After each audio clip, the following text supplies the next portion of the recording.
Mutton gravy எப்படி செய்து பார்க்கலாமா? அரை கிலோ மட்டன் நல்லா கழுவி சுத்தம் பண்ணி எடுத்து வச்சுருக்கேன். குக்கரில் எண்ணெய் ஊற்றிக்கலாம். தக்காளி வெங்காயம் போட்டு நல்லா வதக்கிக்கலாம். இப்போ மட்டனும் போட்டு அதில் வதக்கிக்கலாம். 3 வெங்காயம் 2 தக்காளி போட்டால் போதும். இப்போ மட்டன் எடுத்து அதில் போட்டு வதக்கிக்கலாம். 2 ஸ்பூன் இஞ்சி பூண்டு பேஸ்ட் போட்டுக்கலாம். இப்போ மசாலா சேர்த்துக்கலாம்.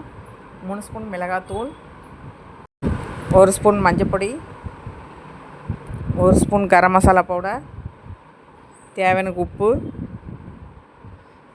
நல்லா வதக்கி விட்டுக்கலாம். 2 டம்ளர் தண்ணி ஊற்றினா போதும்.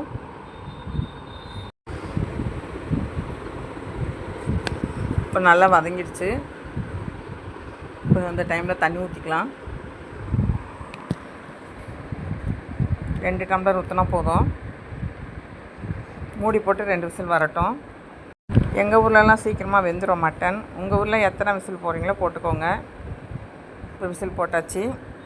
இப்போ விசில் வந்துடுச்சு. ஓப்பன் பண்ணி பார்க்கலாம். நல்லா கறி வெந்திருக்குங்க.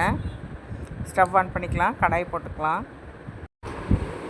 எண்ணெய் ஊற்றியாச்சு. பட்டை, சோம்பு, லவங்கம் போட்டாச்சு. நல்லா பொரிஞ்சிடுச்சு. இப்போ மட்டன் எடுத்து ஊற்றிக்கலாம். அப்படியே கொதி வரட்டும். நல்லா சுண்டட்டும்.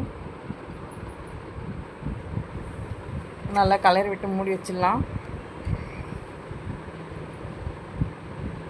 இப்போ பாருங்கள் நல்லா சுண்டி வருது. இன்னும் 1 ஸ்பூன் கரம் மசாலா போட்டுக்கலாம். ஜீரக போட்டு 1 ஸ்பூன் போட்டிருக்கேன். இப்போ கிரேவி ரெடி ஆகிடுது. இப்போது 2 ஸ்பூன் பெப்பர் போட்டுக்கலாம். மட்டன் பெப்பர் கிரேவி ரெடி ஆகிடுச்சு. கொத்தமல்லி தூவிக்கலாம். நீங்களே ட்ரை பண்ணி பாருங்கள். இந்த வீடியோ உங்களுக்கு பிடிச்சிருந்தால் லைக் பண்ணுங்கள், சப்ஸ்கிரைப் பண்ணுங்கள், கமெண்ட் பண்ணுங்கள், ஷேர் பண்ணுங்கள். அடுத்த வீடியோவில் பார்க்கலாம்.